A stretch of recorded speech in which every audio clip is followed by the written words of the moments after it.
Scientists at the Imperial Cancer Research Fund say their discovery could give doctors a unique tool for tackling cancer. They've found a way of attacking the cancer itself with a killer gene that doesn't damage the surrounding healthy parts of the body. What they plan to do is link a piece of genetic material called a switch with the killer gene. By injecting both directly into a skin cancer, a malignant melanoma, the switch would turn on the killer gene to produce a chemical called IL-2. That stimulates the body's own defences to destroy the cancer. In healthy tissue, the switch won't work, and so this remains unaffected. What we have done so far is to show that the approach works. Now we're applying for permission from the Ethics Committee to try and translate this into patients. Experiments in mice have shown that the basic science works, and with rather a clever bonus.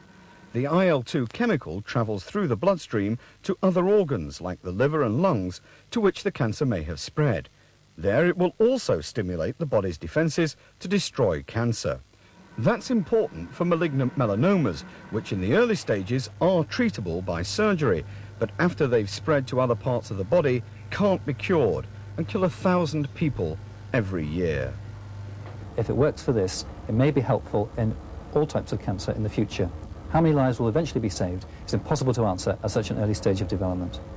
Nevertheless, hopes are high that the same technique could possibly save tens of thousands of lives from common cancers like lung cancer. British Gas has vowed to fight for its survival after the industry watchdog said it should be split up.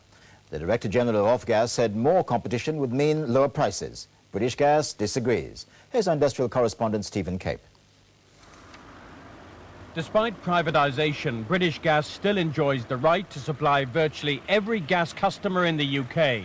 Now the industry regulator wants to break that monopoly and set up 12 independently owned regional companies to bring cheaper gas to 18 million users in Britain. We believe that customers are entitled to choice wherever that is possible, and we think this gives an opportunity for choice of price, choice of level of service. The future of British Gas is currently under investigation by the Monopolies and Mergers Commission, and this proposal comes at a sensitive time. The company was outraged. These proposals, which have really no financial or practical basis, amount really to no more than a smash and grab. Smash up the company and make it into small bits that competitors can pick it up and grab it and run away with it. And the plan failed to impress the Gas Consumers Council. They advised caution. I think there is a risk, and one really should not take risk unless you're certain that the present system isn't working. My impression is that it's working really very well. But the gas watchdog remains convinced that customers should have the right to choose between competing suppliers. It's a plan which will be fiercely opposed. Other news, the Labour leader John Smith called tonight for a new deal between the people and the state, putting the citizens centre stage. He said he wanted a Human Rights Act, a Ministry of Justice and a Freedom of Information Act. And he also wanted stronger local government. Mr. Smith said 14 years of Conservative rule had severely weakened our democracy. Cheshire police have charged 3 men over the bombing of Warrington Gas Works and the shooting of a policeman. 2 of the men are charged with attempted murder, abduction and conspiracy to cause explosions. The 3rd is charged with conspiracy to cause explosions. The BBC's Director General John Bird is to become a member of staff at the corporation, ending his freelance status and the tax benefits that go with it. The BBC made the announcement after it was revealed that Mr. Bird's salary was being paid to his private company. The Focus on Britain tonight looks at underage drinking. According to a national survey, 1/3 of 15-year-old boys and 1/5 of 15-year-old girls turn to alcohol to escape from their problems, about school, family, friends, and especially today about unemployment. Peter Sharp's report, Underage Drinking, turns the focus on Stoke-on-Trent. It's no worse there than anywhere else, but it's the only place in Britain with a team of counsellors dedicated to educating youngsters about the dangers of alcohol. You see, drinking, it's not a problem. It's an answer to these kids. It's a way of escape. It's a way out of the situation. And that's what kids are turning to. If you're not careful, if you get into heavy drinking... Jim Stinton is only too aware of the scale of the problem. For the last 15 years, he's been counselling children on alcohol abuse, and he and his team are no longer shocked by the answers they get. I knew when to stop, like, I didn't want to keep drinking and drinking. I'll just stop when I feel like, because sometimes it makes your hair go funny and that, so I think, oh, I'll stop now. Don't want no more like this. So how much would you actually spend? If I had to spend something, I'd spend about between £10 and £20. How much drink can you have before you know you're on your way? 9 hours. About 9 hours? Yeah. Right, in one session sort of thing? Yeah. Yeah. This high school in Stoke conforms to the national pattern. We found boys as young as 11 drinking regularly, while across Britain, tens of thousands of children are drinking in excess of the safe adult level. This is the only drop-in centre in the country set up by Teen Challenge to help underage drinkers.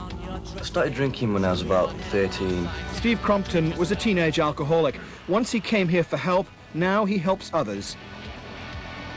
I thought that with time it's just a teenage phase that you go through, that teenagers just get smashed and get out of the head all the time.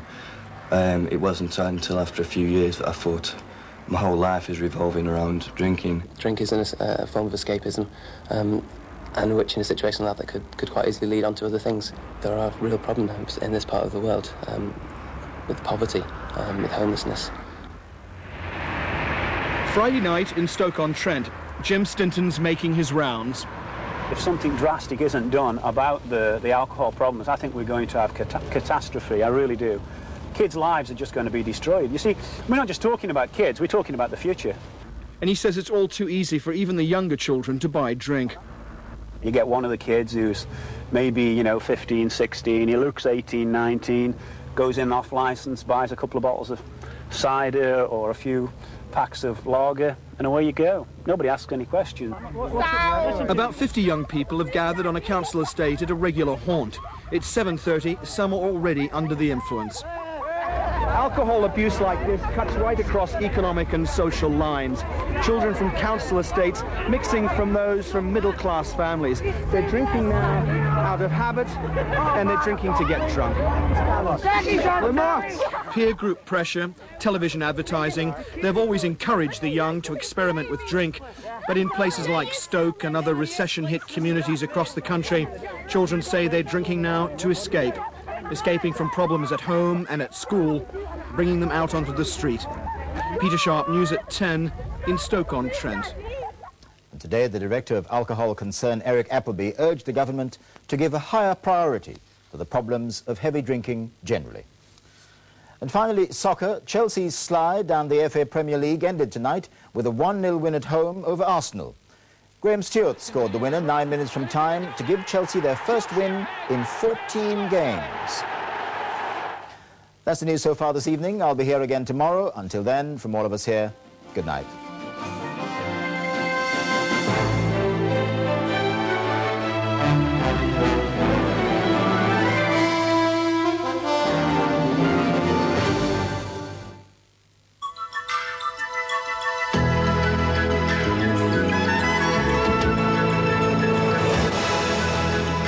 Good evening. Well, it's been a cold, raw day today across much of the country. Another chilly day to come tomorrow. We still have this run of quite strong easterly winds coming from a cold continent.